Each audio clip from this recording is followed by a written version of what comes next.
Wakati nimetembelea Kenya mwaka 2021 nilizungumza pale bungeni kwamba sisi Watanzania na Wakenya ni wamoja, na hata wanyama wetu wanajua hilo.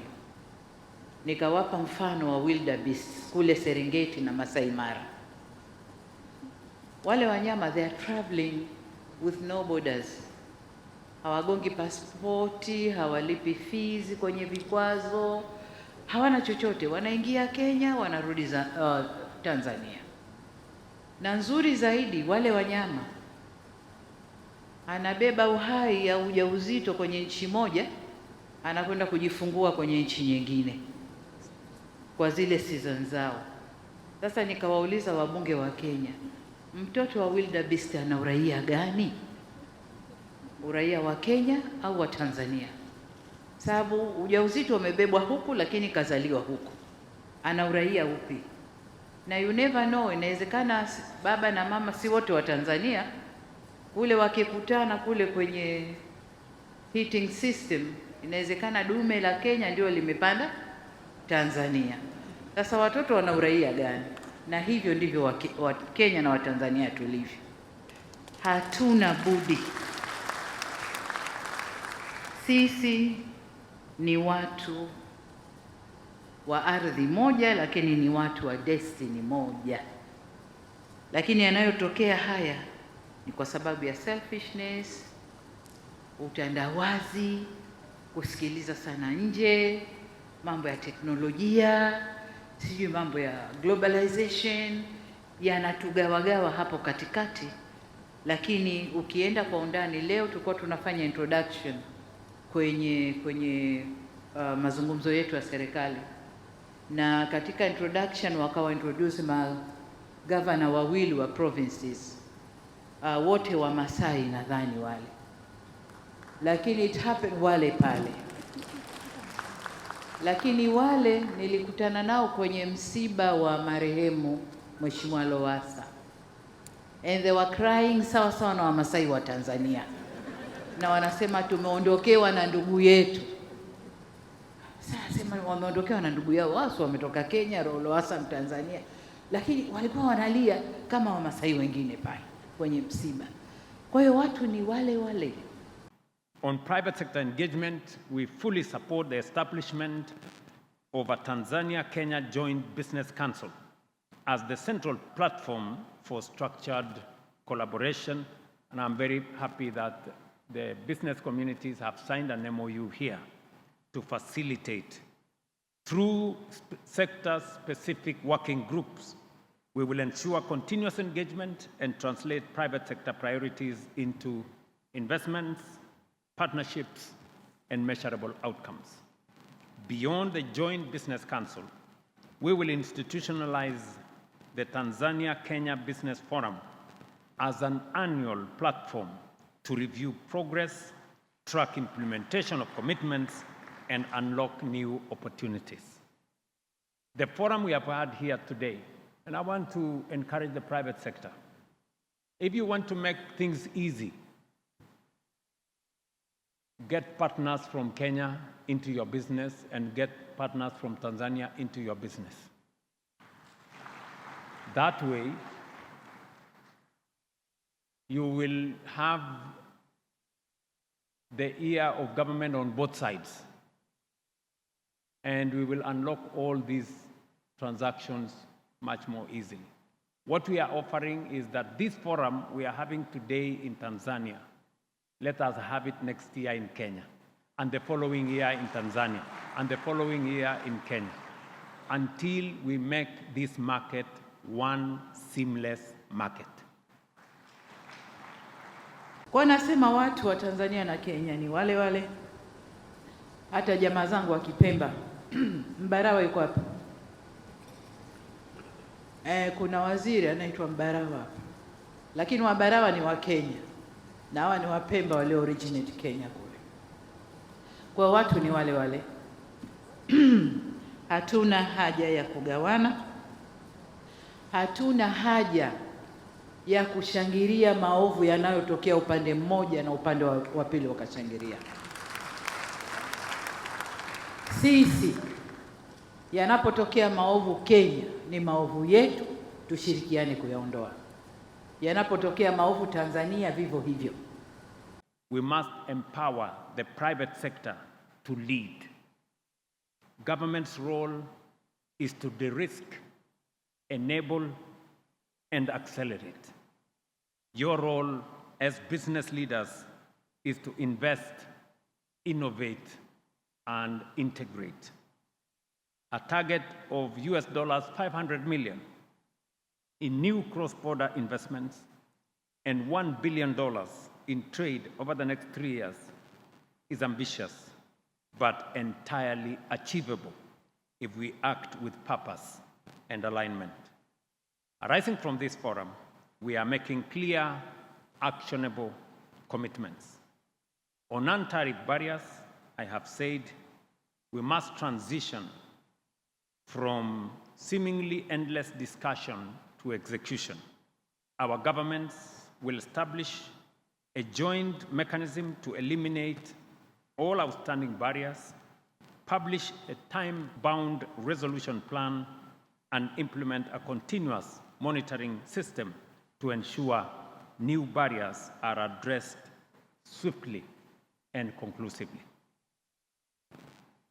Nilikuwa namsikiliza kaka yangu Mudavadi akisema anatamani kungekuwa na shirika la ndege la East Africa. Natamani kungekuwa na East African Harbors na nini. Natamani, jamani ndugu zangu, si alikuwepo? Our founders of the nations walituundia. Ikatokea nini? Wakaja wasomi, the educated. Tukafanyaje? Tukatafuta majustification na kila sababu tukavunja. Si kweli?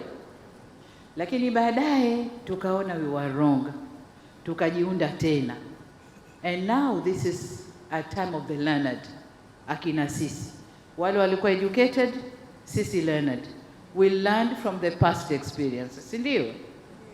Kwa hiyo sasa the learned lazima tuhakikishe East Africa inasimama na inasimama tunavyotaka sisi na sio wanavyotaka wale.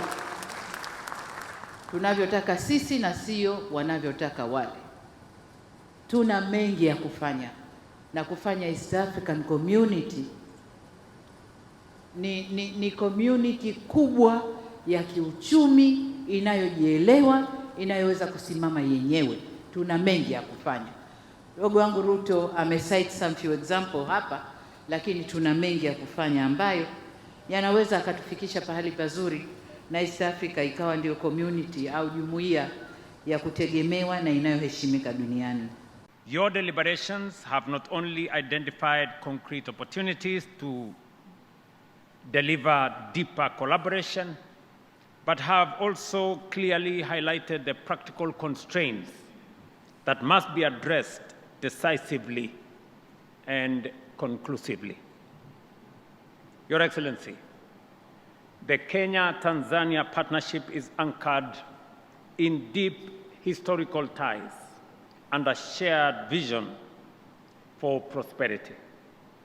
Today, that partnership is evolving into a dynamic economic relationship driven by strong trade, investment, and strong people-to-people connection. Within the framework of the East African Community, we are demonstrating that regional integration is not merely an aspiration, it is achievable. According to the latest quarterly statistics bulletin by the East African Community Secretariat, total East Africa trade increased significantly from $124 billion in 2024 to $156 billion in 2025, representing a 25% growth. Intra-EAC trade grew even faster by 28%, rising from $15.1 billion to $19.3 billion over the same period, though it still accounts for only 12% of the region's total trade. Our bilateral trade remains strong and steadily growing, reaching 860 million shillings in 2025, a slight reduction from 950 million US dollars in 2024, with near balanced flows on both sides. These numbers reflect deepening complementarities and expanding value chains between our two economies. To our captains of trading and industry, serikali yenu kama nilivyosema, tutachukua hatua zote kuhakikisha mnafanya kazi zenu vyema. Tutaondosha barriers kama tulivyosema hapa. Tumejipa ambitious targets by May, sijui, lakini tukishindwa by June tutakuwa tumezimaliza zote.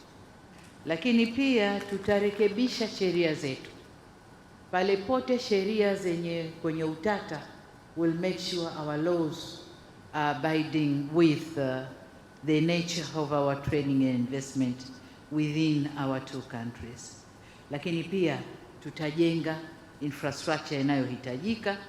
Amesema Rais Ruto, reli, barabara, infrastructure za kwenye Great Lakes kule tutajenga ili biashara iweze kuflow vizuri. Kazi yenu kwenu kama wafanyabiashara ni kuongeza thamani, kutengeneza ajira, kulipa kodi inavyostahiki. Narudia, kulipa kodi inavyostahiki, kwa sababu kodi zenu ndio zitatufanya tufanye marekebisho mnayoyataka kwa haraka haraka. We lost a bit of trade, close to $100 million between 2024 and 2025 because of non-tariff barriers. And I am very happy that in this meeting, business people from across the divide are speaking from the same script. Listening to Paul Russo, listening to Heather of Amazons, listening to my good friend from Taifa Gas, my good friend Aziz, they are speaking a common language, a language of East Africa.